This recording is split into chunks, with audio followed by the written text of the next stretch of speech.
Bismillah walhamdulillah wassalatu wassalamu ala rasulillah Sayyidina Muhammad ibn Abdullah wa alihi wa sahbihi wa mawala la hawla wa la quwwata illa billah wa bisanadil muttasili ila muallifi sahibil kitab Asy-Syekhul Imam Abdul Wahhab Asy'arani zil karamah nafa'ana Allahu bihi wa bi ulumihi wa barakatihi fid dini wa dunya wal akhirah wa alihi wa masyayikhihi wa masyayikhina wa usulina wa li futuhil ilmi wal hikmah anna Allaha yataghasyahu min rahmati wal maghfirah wa yaj'aluna minal ladzina yastami'una al-qawla fayattabi'una ahsanah wa ila hadratin Nabi Muhammadin sallallahu alaihi wa alihi wa sallam al-Fatihah. A'udzu billahi minasy syaithanir rajim. Bismillahirrahmanirrahim. Alhamdulillahi rabbil alamin. Ar-Rahmanir Rahim. Maliki yaumiddin. Iyyaka na'budu wa iyyaka nasta'in ihdinas siratal mustaqim siratal ladzina an'amta 'alaihim ghairil maghdubi 'alaihim waladdallin. Amin. Kita mundur dua baris ya. Dua baris ke atas wakana Abu Dardai itu ya.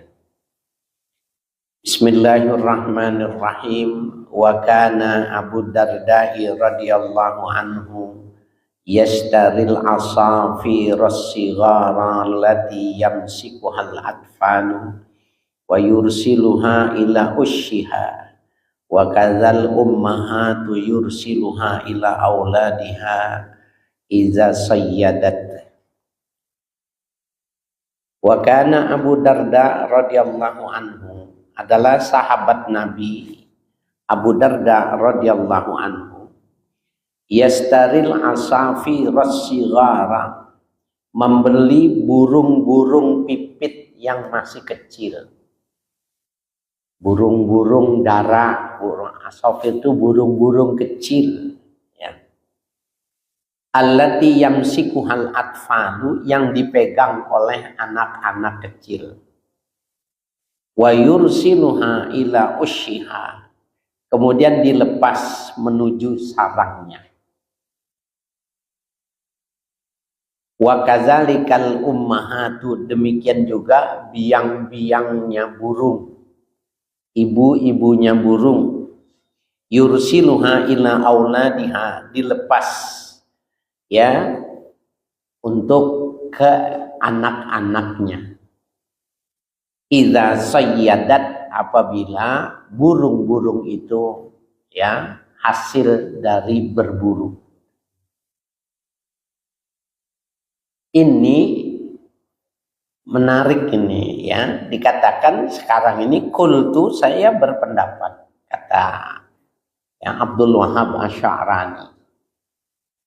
Walaysa hadza min babi tasyibis sawahib, bukanlah masalah ini ya min babi tasyibis sawahib, termasuk bab ya membiarkan terlepas semata-mata. Wa innamal gharadu rahmatul ummi awil waladi, sesungguhnya tujuannya adalah kemuliaannya biang ya dari binatang itu atau anaknya. Jadi yang dilakukan Abu Darda itu melihat bahwa ada kehormatan, ada kasih sayang yang tumbuh dalam dirinya itu kepada biang-biang yang dipisahkan kepada anaknya. Anak yang dipisahkan dari biangnya. Nah, kita masih ingat ya, ada hadis bahwa Nabi memperbolehkan anak kecil memelihara burung. Apakah tidak paradoks dengan ini? Ya, ceritanya menarik itu. Kalau Ustadz punya murid yang masih kecil itu bagus diceritakan. Bahwa ketika Imam Ahmad ibnu Hambal, ya, ketika Imam Ahmad ibnu Hambal berguru kepada Imam Syafi'i, anaknya itu bingung melihat ayahnya begitu sangat apa-apa nyebut gurunya, memuliakan gurunya. Sehingga anaknya Imam Ahmad ini pengen lihat, pengen bertemu gitu kepada Imam Syafi'i. Maka diizinkan, dibekali ya untuk ketemu Imam Syafi'i. Maka dia datang diafah. Diafah itu bertamu, dan diafah itu 3 hari 3 malam. Ya. Maka ketika dia nginap di situ, dia lihat Imam Syafi'i itu nggak ada kelebihannya gitu loh. Habis sholat, zikir, apa adanya, doa, habis itu melamun. Nanti ketemu sholat lagi, sholat, habis sholat melamun. Gitu. Murung kesannya. Gitu. Maka anaknya Imam Ahmad itu bilang pulang, gak jadi 3 hari gitu. Gak ada yang dia dapati. Gitu. Dia bilang, apa lebihnya guru ayah itu? Kenapa? Kulihat cuma bengong doang. Habis sholat wajib diem, habis sholat wajib diem. Oh, kalau gitu balik kita ke sana. Maka Imam Ahmad mengantarkan anaknya kembali lagi. Maka ditanya, ada apa gerangan? Ya, sampai guru tidak hajat, tidak ada keinginan, ya. Ini dan itu layaknya orang yang biasa. Maka Imam Syafi'i gurunya mengatakan, bagaimana mungkin aku tertarik untuk makan, minum, dan tidur? Memikirkan satu hadis yang sudah 70 hukum yang terkandung dari hadis itu, ternyata pamor hadis itu masih begitu sangat kuat. Itulah yang menyebabkan aku banyak memikirkan hadis itu. Hadis apa ya Rasulullah? Apa-apa ya, wahai guru? Hadisnya gini. Ya Numair ma fa'alan Nughair. Numair itu anak kecil. Megang burung kecil. Ya Numair ma fa'alan Nughair. Hai Numair, kenapa burung kecilmu kenapa?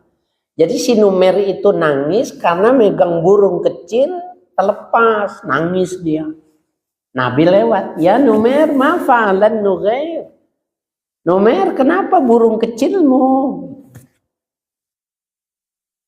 Coba kita dengar hadis apaan itu. Hukum apa yang ada di situ? Bagi orang awam, itu kan teguran orang tua kepada anak kecil biasa. Kalau anak kecil nangis, kenapa? Enggak, kata Imam Syafi'i ini hadis ini luar biasa. Jadi pertama, bahwa anak kecil bila dia cinta kepada burung, boleh diberi kepercayaan memelihara burung, boleh. Kenapa? Nyatanya nangis dia, lepas. Karena kalau anak kecil dia cinta, nggak mungkin dibanting, nggak mungkin dipotong lehernya, nggak mungkin tidak diberi makan, karena dia cinta. Yang kedua, burung boleh diberi kandang. Dipegang itu maknanya dikandangin boleh. Yang penting diberi makan cukup. Yang ketiga, burung boleh tidak dilepas. Walaupun hajat seksnya itu tidak terpenuhi. Tapi dia lebih bagus bila dimasukkan pasangannya. Burung yang tidak ketemu pasangannya, dia tidak akan tumbuh ya libidonya kalau tidak ada pasangannya.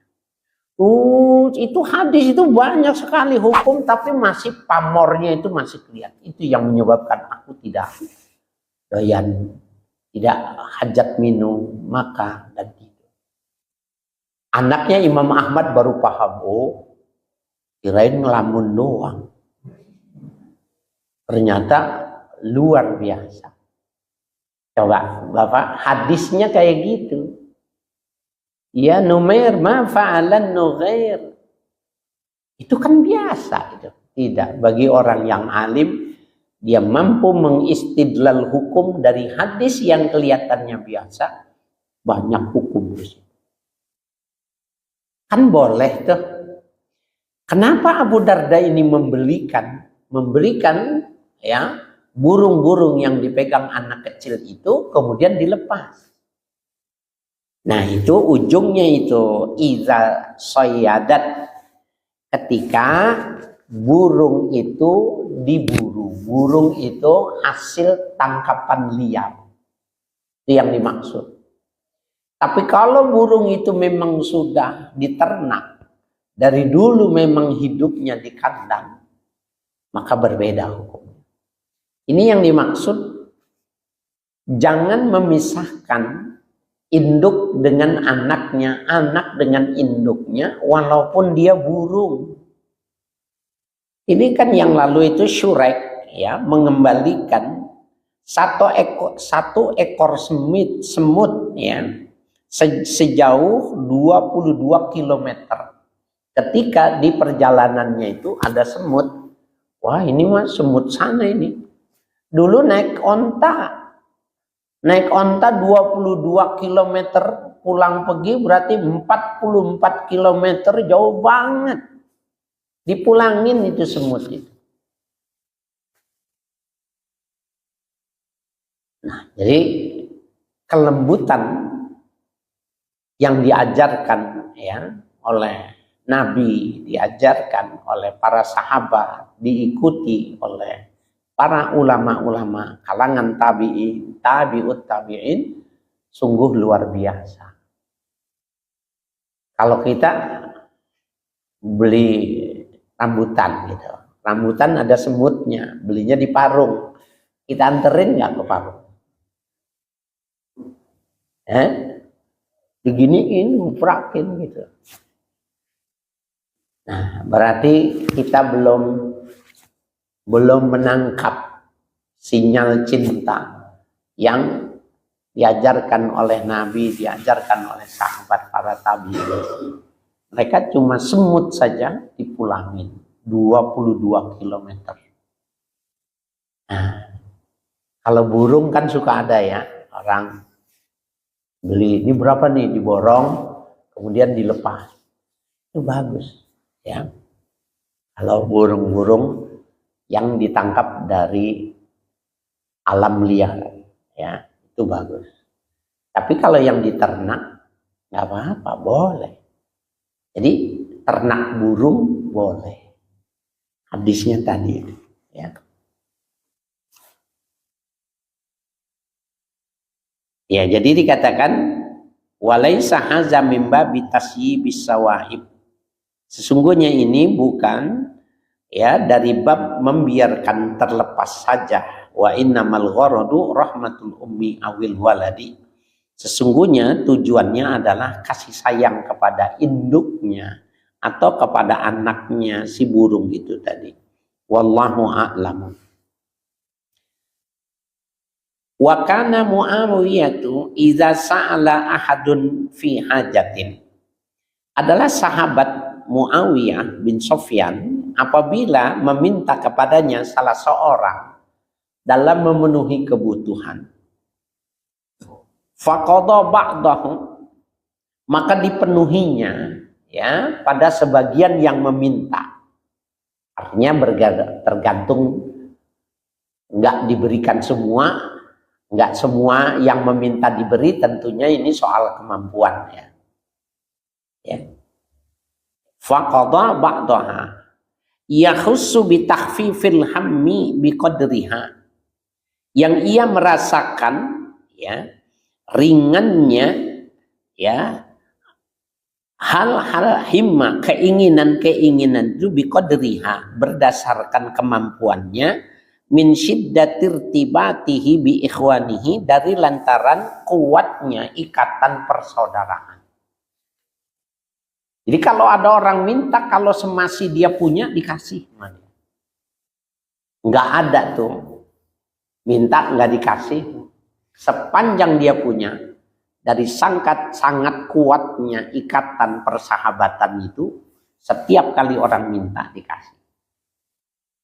Kan sama ya, Nabi itu tidak punya kata tidak. Dalam diri Nabi itu tidak ada kamus tidak. Semuanya ya gitu. Subhanallah. Ya, bahkan ada hadisnya ditulis dalam Ihya itu. Tukang minta-minta yang langganan meminta gitu. Kalau jam 9 datang tok itu. Assalamualaikum, waalaikumsalam. Ya Rasulullah, barangkali ada uang kecil, ada makanan. Roti yang gosong yang tidak kau memakannya, berikan kepadaku. Aku tidak punya. Tanya sama istrinya, kasih roti, dikasih uang untuk bekal. Besok tak pintu lagi. Assalamualaikum ya Rasulullah, aku yang kemarin aku pingin minta bantuan bila kau memiliki. Ambil. Besok assalamualaikum ya Rasulullah. Kalau kita 3 kali orang itu juga, jamnya segitu juga, buka pintu nggak? Berat. Tapi Nabi nggak punya bahasa tidak itu nggak punya. Kasih juga. Keempat dia datang lagi, nggak punya Nabi. Nabi nggak punya di rumah. Tanya istrinya nggak ada. Maka apa yang dikatakan oleh Rasul? Ishtar mastashtahili fulan wa huwa li. In razaqani Allah qadaituha. Kamu beli apa yang kau butuhkan itu di warung itu. Kau bilang itu hutangku. Nanti kalau aku dapat rezeki dari Allah, aku bayar hutang.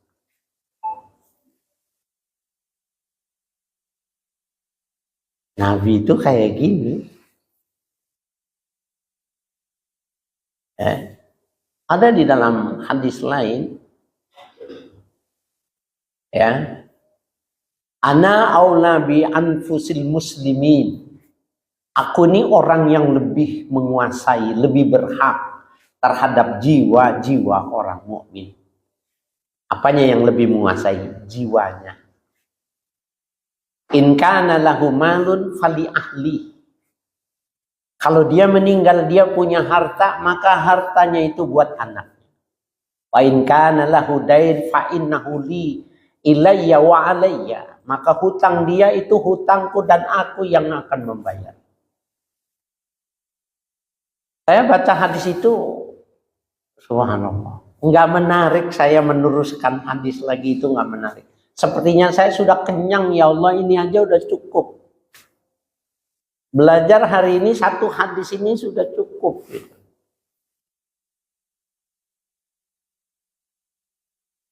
Seandainya Pak RT kita, gitu, RT RW seperti ini, susah gitu. Situ beli di warung gitu. Bilang punya, suruh Pak RT, nanti Pak RT yang bayar. Ada nggak RT yang kayak gitu? Subhanallah. Jadi nabinya nggak punya kata tidak, sahabatnya nggak punya kata tidak, pengikutnya juga tabiin begitu, nggak punya kata tidak. Ya Allah.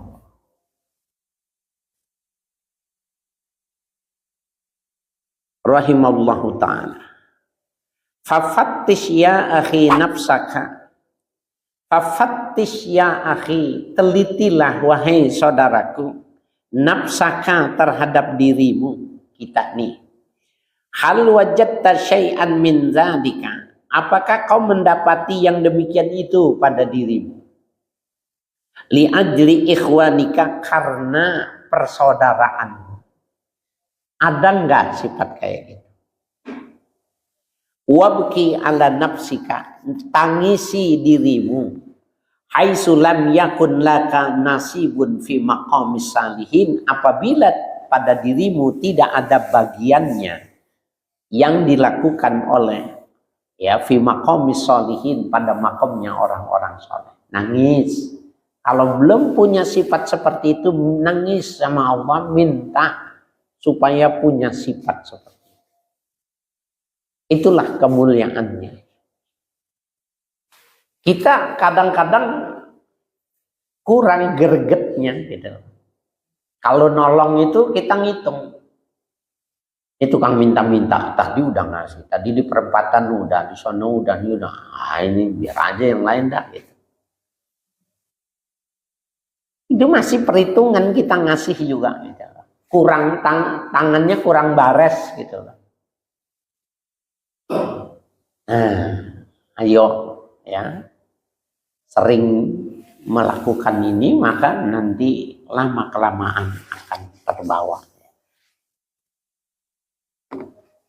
Wa min ahlakihim radhiyallahu ta'ala anhum al-qana'atu. Di antara akhlak-akhlak mereka, ulama-ulama radhiyallahu anhum al-qana'atu. Mereka memiliki sifat qana'ah, merasa cukup bil maujudi, dengan yang ada. Jadi merasa cukup dengan yang ada. Wa adamu talabihimur ziyadata, dan mereka tidak mencari-cari lebihan. Fid dunya, di dunia ini, min mat'amin, kecuali dari makanan. Ini mat'am ini maksudnya makanan hari itu. Au masyrabin, minuman. Au malbasin, pakaian. Au markabin, atau kendaraan. Au mankahin, wanita yang dinikahi. Au maskanin, tempat tinggal. Au ghairi dzalika, atau dari yang selain dari yang disebutkan itu. Enggak mencari lebih. Jadi kalau sudah punya rumah, ya sudah. Apa adanya rumahnya. Faqala alamnya apa adanya, minumnya apa adanya, kendaraannya. Seperti halnya Nabi. Nabi memang pernah nunggang kuda, itu pernah. Nabi naik onta itu pernah. Tetapi kendaraan Nabi itu himar. Himar itu harganya di bawah kuda, di bawah onta. Kenapa begitu? Karena tujuannya agar memang Nabi menyederhanakan kehidupannya itu supaya bisa dekat dengan orang-orang miskin. Kalau kita kan terbaliknya, bagaimana menaikkan prestise kita supaya bisa bergaul sama orang high class gitu. Itu bedanya. Kalau Nabi menyederhanakan hidupnya supaya bisa bergaul dengan orang miskin. Gitu. Kalau kita bajunya dicari yang bermerek, sendal yang bermerek, semuanya bermerek supaya bisa masuk kalangan jet set, bisa masuk ya high class. Padahal ya dalam salah satu hadis, ma bu'istu ya bi ajma'al mal war riyasah. Tidaklah aku diutus untuk mengumpulkan harta dan mengumpulkan popularitas. Ya. Jadi memang itu. Sehingga doa Nabi kalau saya bacakan Bapak-bapak belum tentu mau mengaminkan. Bapak-bapak mau amin enggak? Doanya Nabi gini, Allahumma ja'alni miskinan. Ya Allah, jadikanlah aku orang yang miskin. Wajma' fi zumratil masakin, kumpulkan aku bersama orang-orang miskin. Nggak ada yang mau amin. Nah, jadi Nabi, miskinnya Nabi itu gaya hidup. Pilihan hidupnya Nabi miskin. Karena kalau ada uang berlebihan di rumah, sampai sholatnya tidak zikir, menyelesaikan ngasih uang dulu, udah habis, baru balik lagi ke masjid.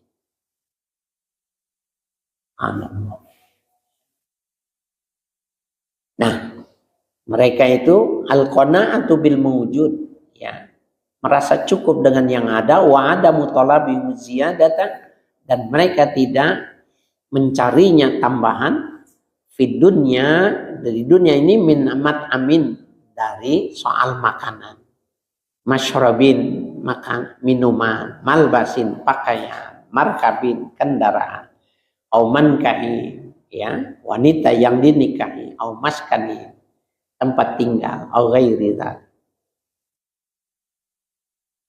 Wa kana Wahb bin Munabbih rahimahullahu taala yaqul, adalah Syekh Wahab bin Munabbih rahimahullah pernah berkata, kharajal ghani wal izzu yajulani yatlubani man yuqimani indahu. Pernah keluar orang kaya, wal izzu orang yang mulia, yajulani keduanya berkeliling, yatlubani keduanya mencari, man yuqiman, ya, man yuqimanu indahu.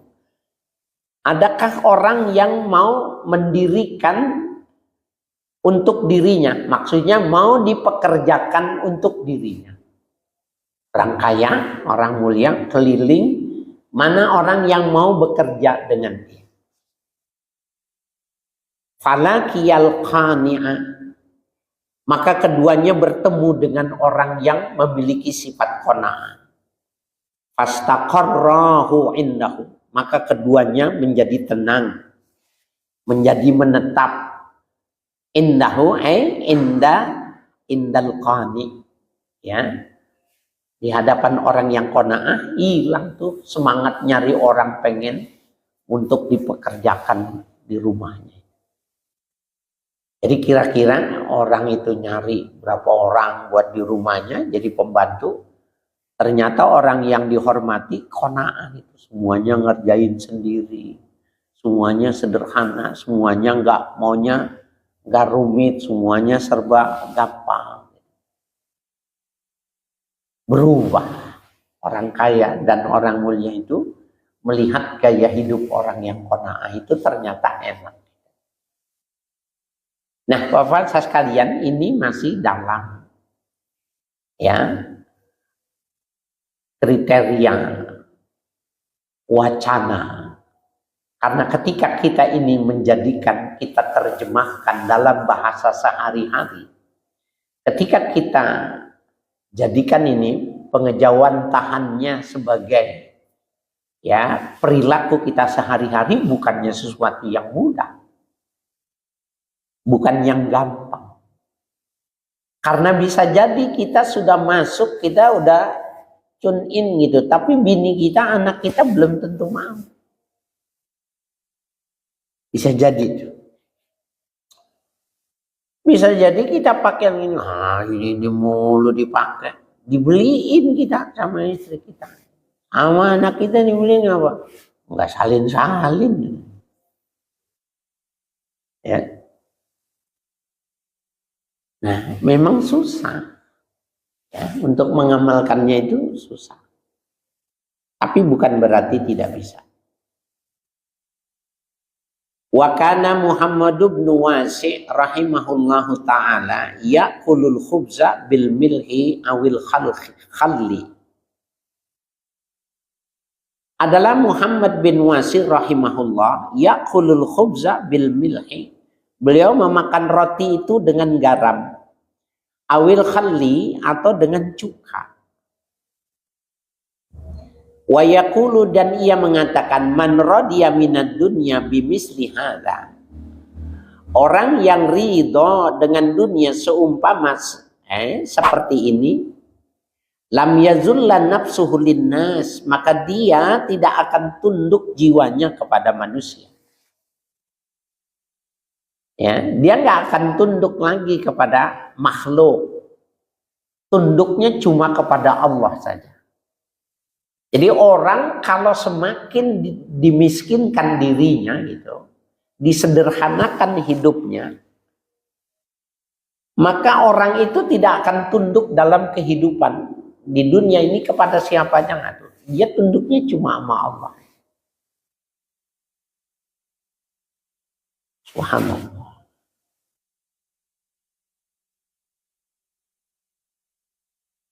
Ya. Jadi man radiya minad dunya bimisli hadza, orang yang ridho dengan dunia seumpama ini, artinya makan roti. Kalau kita kan berarti makan nasi pakai garam, makan nasi pakai cuka. Ya. Lam yazullan nafsu linnas, tidak akan tunduk dirinya kepada manusia. Jadi maksudnya tunduknya hanya kepada Allah. Sekali-kali cobain. Ya, sekali-kali cobain gitu. Jadi di rumah kan bini kita nyediain itu. Ada sayur. Satu lauknya kan ada sayur. Ada tahu, 2, ada tempe, 3, ada sambal, 4. Ada kerupuk 5. Nanti kadang ada telur, ada daging gitu. Makan bareng gitu.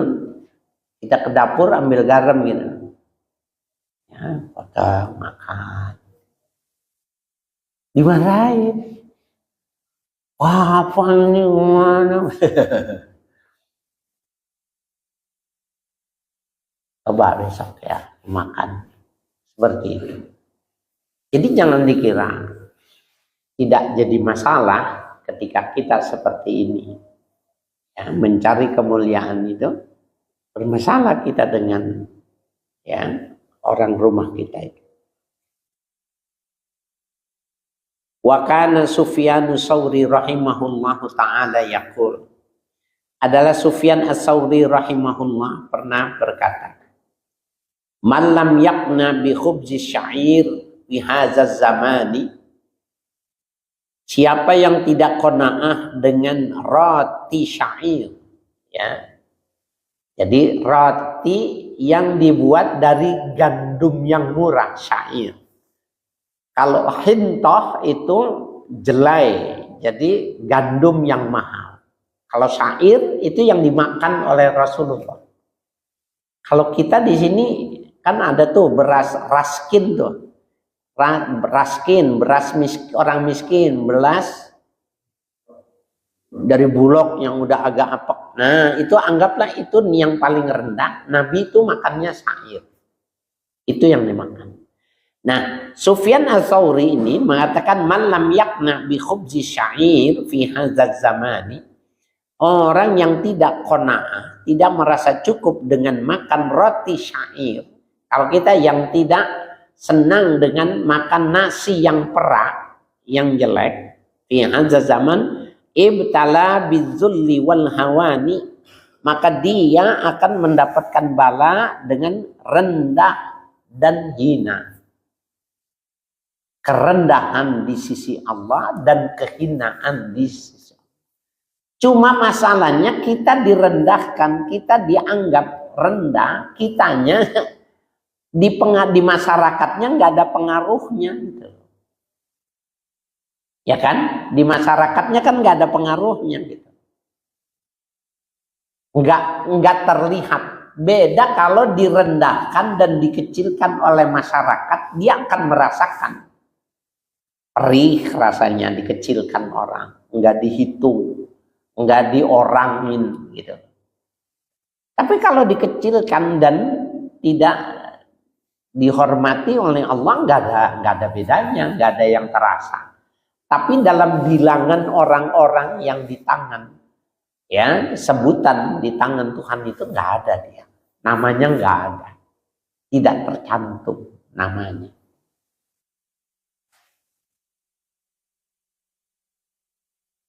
Wa qad ista'zanahu marratan syakhsun fi jam'il mali. Wa qad ista'zanahu marratan syakhsun. Pernah meminta izin kepada Sufyan Ats-Tsauri suatu saat, syakhsun, seseorang, fi jam'il mali, untuk menghimpun harta. Maksudnya gini, Kiai, saya izin mau cari harta yang banyak. Saya pengen bangun jembatan, saya pengen ini, pengen itu, gitu.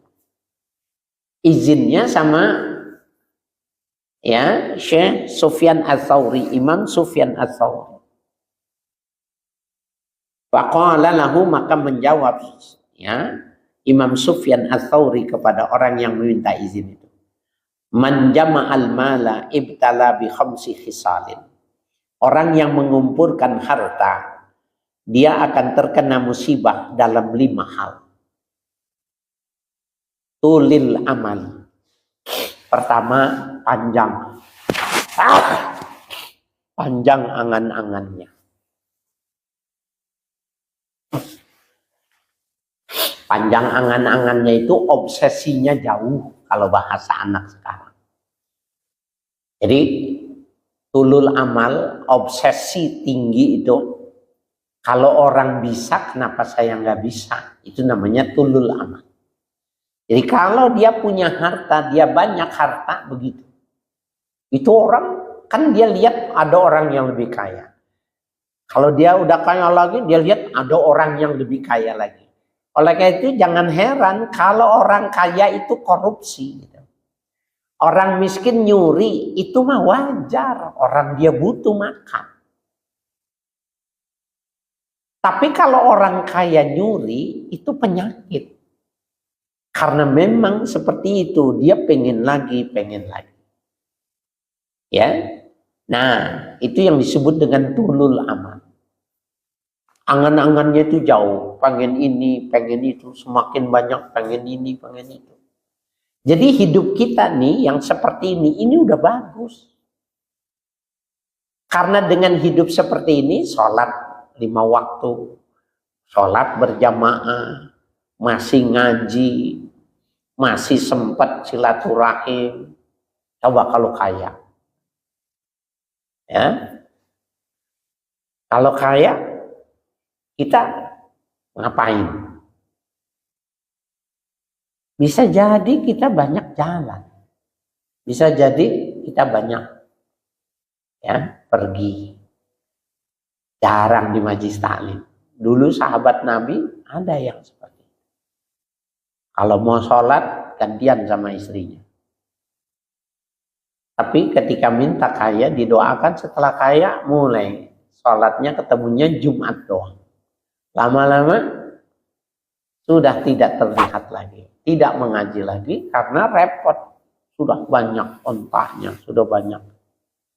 Itu berarti dia dijauhkan oleh Tuhan dari kebaikan dengan hartanya. Jadi jangan senang kalau orang ya diberi miskin itu karunia gitu. Udah mulai sekarang jangan minta kaya. Ya. Redo aja udah. Karena ini bagus. Ya. Saya punya jamaah. Jadi nggak jauh dari sini. Tapi jamaah di Baitul Muttaqin. Rajin bener ngajinya, dari awal pengajian itu bertahun-tahun ngaji. Punya warung 1. Warung nasi 1. Warung makan maksudnya, restoran makan. Tambah 1 ngajinya sebulan sekali. Tambah 1 lagi, sampai sekarang nggak ngaji-ngaji. Lah, ya memang begitu. Bapak-bapak nih kalau dikasih kaya ke Singapura mulu. Iya. Subhanallah. Ya, jadi kata beliau, man jama'al mala ibtala bi khamsi khisalin. Siapa yang mengumpulkan harta diberi cobaan 5 hal. Tulil amali, pertama, angan-angannya jauh. Wasyiddatil hirsi, sangat kuat tamaknya. Hiris, ya, wasyiddatil hirsi, sangat kuat tamaknya. Wa kasratis suhi, tinggi pelitnya. Jadi orang semakin banyak uangnya, semakin pelit. Bapak saya sekalian, ada pejabat mentereng di Indonesia itu. Ya, satu saat peresmian masjid gitu. Saya jadi MC-nya. Gitu. Karena yang minta waktu itu Kiai Zainuddin MZ peresmian Fajrul Islam. Gitu. Saya jadi MC.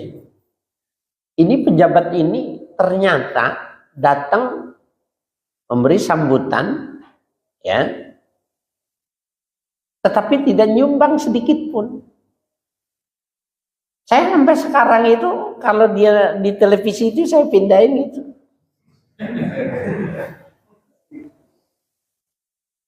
Wali kota datang, nyumbang nggak? Nyumbang. Gubernur datang, nyumbang nggak? Nyumbang. Ini yang jelas-jelas segede gini, ya ampun. Lu mau ngomong bagus, saya pindahin aja. Gua nggak mau denger lu gitu. Pelit banget. Karena dia latar belakangnya sebelum menjabat itu orang kaya, pengusaha. Gas melon tuh, gas 3 kilo itu punya perusahaan dia. Enggak nyumbang sama sekali. Itu kasirus suhi. Ya, jadi jangan heran. Makanya kata Imam Ghazali, jangan salut kalau ngelihat bos puasa, Senin Kemisnya bagus, bangun malamnya kuat, baca Qur'annya sering, dahinya hitam. Kata Imam Ghazali, wa maghrurun bimali. Orang itu tertipu dengan hartanya. Orang kaya itu bukan disuruh puasa, suruh ngeluarin duit, bukan disuruh bangun malam, bukan. Itu ibadahnya orang miskin. Lah, kalau orang kaya banyakin puasa, banyak malam baca Quran, tertipu dia sama hartanya. Hartanya jadi buat apa? Imam Ghazali mengatakan, huwa maghrurun bimali. Orang itu tertipu sama hartanya sendiri. Ibadahnya pakai harta. Yang nggak punya puasa, zikir, bangun malam. Orang kaya dahinya hitam. Biar pantatnya juga hitam. Tertipu kata Imam Ghazali. Wa nisyanil akhirati, lupa. Kalau banyak harta itu nisyanil akhirati, lupa akhirat. Wa qillatil wara'i, dan sedikit wara'. Apa artinya sedikit wara'? Kurang berhati-hati. Ini Bapak, orang kalau banyak duit kurang berhati-hati. Ini zamannya sekarang nih. Makanan, minuman, pakaian, kosmetik sekarang ini nggak ada yang aman. Kalau pakaian relatif lebih aman karena memang dia katun ya, dari benang, dari serat gitu.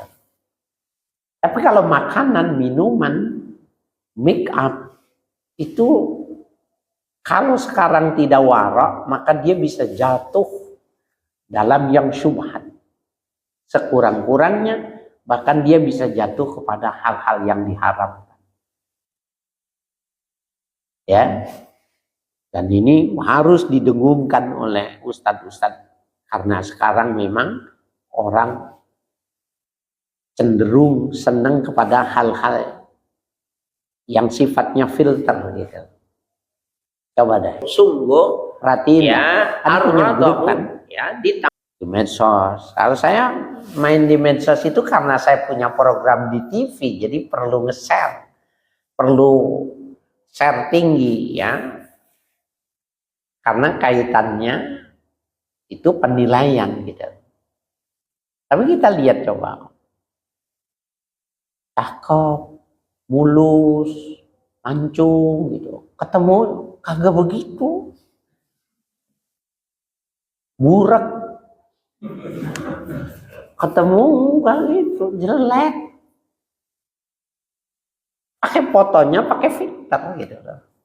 Nah, sehingga bagaimana supaya glowing? Pakai serum. Mana serum dia nggak ngerti bahasa Inggris, dia nggak ngerti ya apa itu spesifikasi, tidak mengerti ya, tidak mau nanya. Semua yang namanya serum, skincare itu punya kandungan babi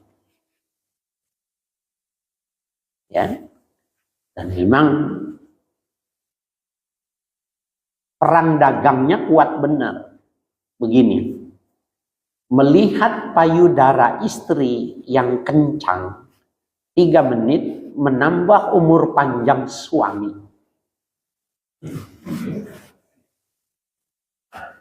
Lah, akhirnya ibu-ibu itu bagaimana supaya kencang? Skincare, suntik. Tapi serumnya semuanya dia tidak mempersoalkan lagi.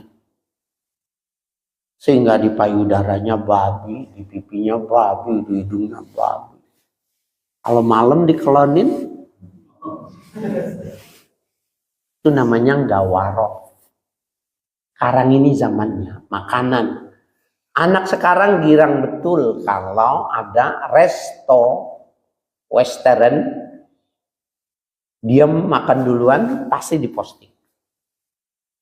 Dia ingin mengatakan, aku datang duluan. Tahu dulu. Oh iya kan bahannya lokal, ya ayamnya ayam Indonesia, buah-buahannya, sayurannya produk petani Indonesia. Iya benar. Yang jadi masalah bumbunya itu dari sana. Sehingga nggak bisa mau Kentucky itu kan ada tuh Kentucky, beda rasanya. Karena ini memang bumbunya dari sana. Tadi packing sini. Nah, kita itu kurang warok. Ya.